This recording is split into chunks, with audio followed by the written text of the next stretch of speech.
Baiklah anak-anak, sekarang kita akan melanjutkan pada Mupel IPS KD 3.1. Semua sudah siap ya? Kalian bisa buka buku siswanya halaman 62 sampai halaman 109 atau pada buku fokusnya halaman 44. Nanti di sana kalian akan membaca ya tentang sumber daya alam atau potensi ekonomi negara-negara anggota ASEAN. Baiklah, kita akan mulai ya anak-anak.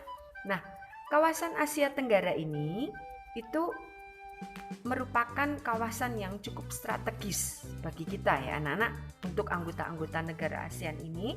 Mengapa strategis anak-anak? Karena kawasan Asia Tenggara ini merupakan jalur perdagangan dunia ya. Jadi jembatan antara kawasan Eropa dan kawasan Asia Timur. Nah, selain itu, wilayah Asia Tenggara ini merupakan wilayah yang beriklim tropis, artinya memperoleh curah hujan yang cukup dan memperoleh sinar matahari sepanjang tahun, sehingga kita tidak mengalami sampai 4 musim ya anak-anak seperti yang ada di benua utara atau di belahan bumi selatan ya. Nah, karena iklimnya yang tropis tersebut, maka wilayah Asia Tenggara ini tanahnya sangat subur dan cocok untuk berbagai jenis sumber daya alam dan juga rempah-rempah ya nak, sehingga negara-negara di kawasan ASEAN ini, di Asia Tenggara itu banyak sekali komoditas rempah-rempahnya yang diekspor ke luar negeri ya, yang diekspor ke negara-negara lain. Oh ya, ekspor itu apa ya anak-anak? Ada yang tahu ekspor? Ya, ekspor itu adalah kegiatan menjual barang ke luar negeri ya. Sedangkan impor itu kegiatan membeli barang atau jasa dari negara lain. Ya, Indonesia juga pengekspor anak-anak, pengekspor rempah-rempah. Ya, jadi kita menjual hasil rempah-rempah kita ke luar negeri. Anak-anak cukup senang ya anak-anak jadi orang Indonesia, karena selain negara kita itu memiliki tanah yang subur, ternyata hasil bumi kita, hasil pertanian kita juga bisa diekspor ke luar negeri. Nah, sekarang kita akan belajar negara-negara yang ada di kawasan Asia Tenggara ini ya, yaitu negara-negara ASEAN. Kita akan bahas satu-satu ya. Yang pertama kita akan membahas tentang Brunei Darussalam. Pasti semua tahu ya anak-anak, Brunei Darussalam. Brunei Darussalam itu adalah negara pengekspor minyak dan gas bumi. Nah, sehingga karena minyak bumi dan gas alamnya ini negara ini menjadi negara yang memiliki pendapatan per kapita tertinggi anak-anak. Jadi orang sana ya makmur-makmur karena hasil tambangnya itu ya anak-anak, baik minyak bumi maupun gas alamnya. Nah, sehingga mendapatkan pendapatan yang tinggi per tahunnya, sehingga bisa dikatakan minyak bumi dan gas alam ini sebagai kekuatan dari negara Brunei Darussalam. Selain itu, Brunei Darussalam itu juga menghasilkan hasil pertanian. Ada juga yang bermata pencaharian dalam bidang pertanian, juga menghasilkan hasil industri, juga mengekspor barang, juga mengimpor juga ya anak-anak. Nah, karena itu kita harus memahami ya, apa toh hasil dari setiap negara itu yang bisa memajukan negara tersebut. Nah ya, sekarang kita akan berlanjut lagi ke negara yang lainnya ya anak-anak. Sekarang kita akan berlanjut ke negara Filipina. Filipina ya, Filipina ini adalah sebuah negara kepulauan ya anak-anak. Pulau yang besar yang terkenal di Filipina itu adalah Pulau Luzon dan Pulau Mindanao. Pasti semua tahu ya anak-anak. Selain itu, Filipina itu adalah negara agraris karena sebagian besar penduduknya itu adalah bermata pencaharian sebagai petani. Nah, Filipina ini berhasil menjadi salah satu negara di dunia yang dapat membangun dan mengembangkan pertaniannya dengan baik. Nah, sehingga Filipina ini dijuluki dengan julukan Home of the Green Revolution.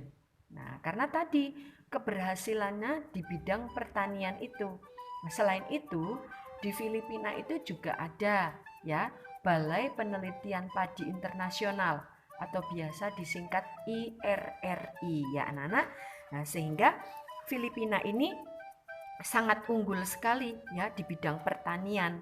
Nah, beberapa produk unggulan hasil pertanian Filipina itu yang diekspor ke negara-negara lain itu ada nanas, ada padi, kelapa, gula, dan hasil pertaniannya itu sangat menunjang sekali anak-anak di bidang ekonomi negara ini ya anak-anak.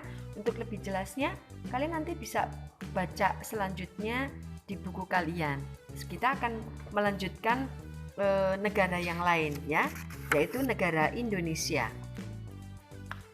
Nah, Indonesia juga disebut sebagai negara kepulauan ya anak-anak seperti Filipina, tetapi Indonesia itu adalah negara kepulauan terbesar di kawasan Asia Tenggara ya. Negara kita itu mempunyai sumber daya alam yang sangat kaya anak-anak, dan banyak hal yang dapat dikembangkan pada perekonomian Indonesia.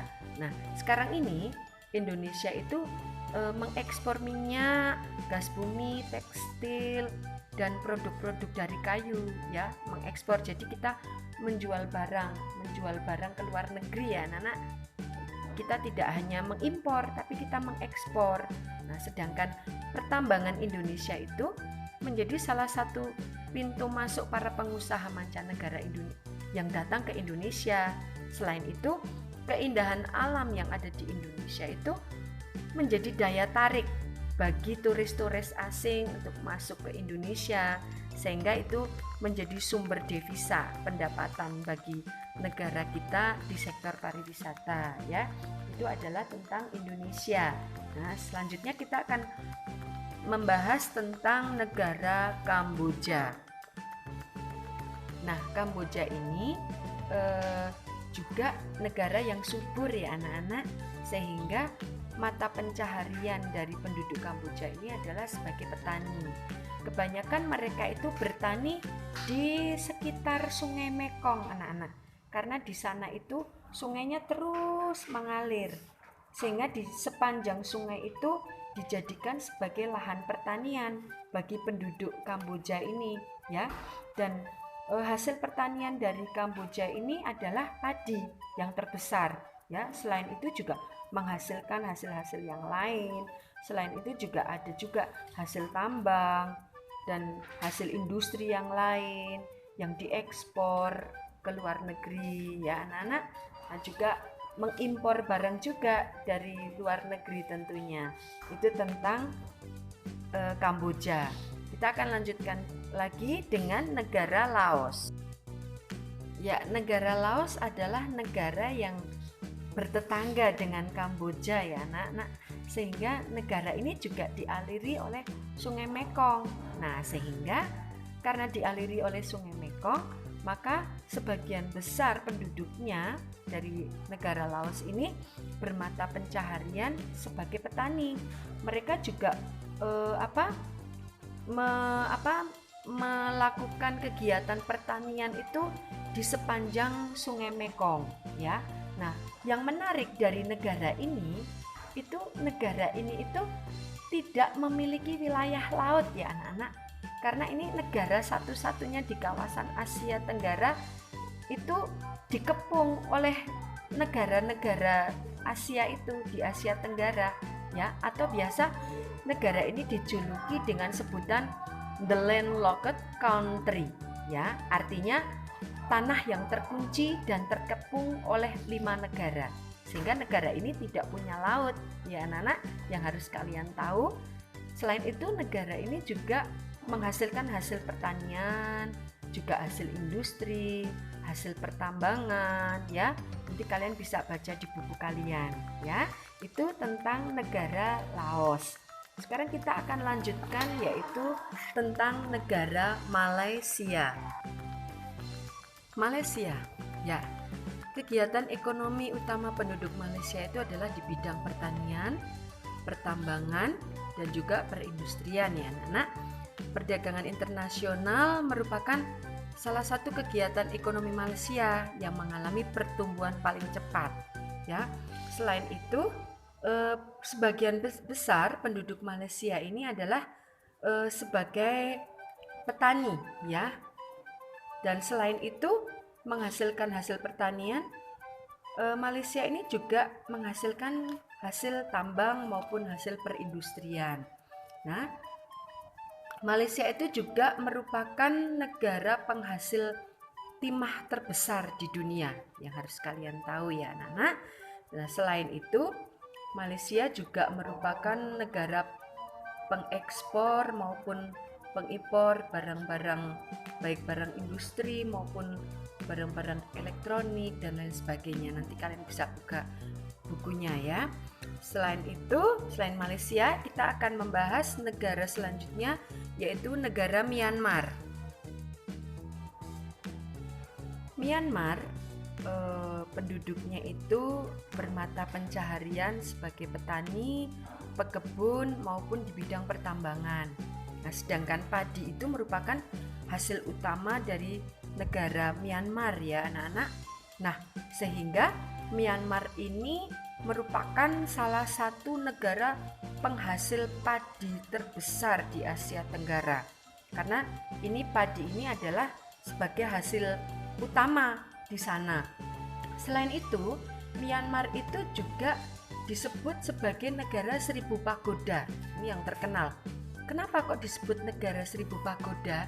Karena Myanmar ini sangat mudah sekali di sana, sangat mudah sekali menemukan kuil-kuil suci agama Buddha ya. Itu negara Myanmar. Nah, sekarang kita akan lanjutkan ke negara Singapura. Nah, Singapura ini merupakan negara paling maju di kawasan ASEAN ya. Mengapa? Karena negara Singapura ini merupakan negara yang penduduknya berpenghasilan tinggi. Nah, coba siapa yang tahu penghasilan penduduk di sana itu berapa? Nah, anak-anak, ternyata gaji yang diterima karyawan setiap bulannya itu kurang lebih adalah 44 juta rupiah anak-anak. Wah, pasti semua kepingin ya. Tapi seperti apapun anak-anak harus tetap berada di Indonesia, memajukan negara kita ya anak-anak. Ya, itu tentang Singapura. Selain itu, letak Singapura ini sangat strategis. Nah, untuk saat ini Singapura itu menjadi negara transit teramai di Asia. Nah, Singapura itu sebagian besar karena negara ini bukan negara agraris ya anak-anak, bukan negara di bidang pertanian, maka penduduknya itu sebagian besar itu bermata pencaharian di bidang industri, ada yang bidang perdagangan, bahkan ada yang di bidang jasa keuangan. Nah, ada yang tahu anak-anak lambang negara Singapura itu? Ya, Merlion ya anak-anak. Patung berkepala singa itu loh, yang berbadan ikan. Yang pernah pergi ke sana pasti tahu ya anak-anak. Semoga nanti kalian bisa pergi ke sana ya, nanti bisa cerita-cerita ke bu guru atau ke teman yang lain. Ya, itu tentang Singapura. Kita akan lanjut lagi, yaitu tentang negara Thailand. Thailand itu sering disebut sebagai lumbung padinya Asia Tenggara ya, karena memang padi itu memang hasil pertanian terbesar di negara Thailand ya anak-anak. Selain perkebunan, kehutanan, juga ada pertambangan, juga ada industri. Itu merupakan kegiatan ekonominya penduduk Thailand. Nah, saat ini yang sedang dikembangkan oleh negara Thailand itu adalah di sektor pariwisata. Karena di Thailand itu ternyata bangunan budayanya itu sangat unik, sehingga itu menjadi daya tarik tersendiri bagi wisatawan mancanegara ya anak-anak. Nah, Thailand itu dijuluki sebagai negeri gajah putih ya, semua tahu ya. Sedangkan mata pencaharian penduduk Thailand ini sebagian besar adalah bertani. Selain hasil pertanian yang dihasilkan, Thailand juga menghasilkan hasil tambang di bidang pertambangan, hasil industri, juga mengekspor barang, juga mengimpor barang seperti negara yang lainnya. Ya, itu negara Thailand. Sekarang kita lanjutkan pada negara Vietnam. Nah, Vietnam ini yang menjadi pendukung pada sektor ekonominya itu adalah di bidang pariwisata ya anak-anak itu. Selain itu juga ada bidang perhotelan, ada restoran, serta transportasi ya. Nah, selain itu negara Vietnam ini mata pencahariannya itu adalah sebagian besar di bidang pertanian. Nah, hasil utamanya adalah padi. Selain hasil pertanian, negara Vietnam ini juga menghasilkan barang-barang tambang, juga hasil industri seperti negara-negara yang lain. Nah, itu adalah negara-negara yang ada di kawasan Asia Tenggara yang menjadi negara anggota ASEAN. Sudah kita bahas satu-satu ya anak-anak. Untuk lebih jelasnya, kalian bisa membaca buku fokusnya maupun buku siswanya. Ya, demikian yang Ibu sampaikan. Semoga kalian bisa memahami. Untuk lebih jelasnya, kalian bisa baca buku catatan ataupun buku yang lain. Terima kasih.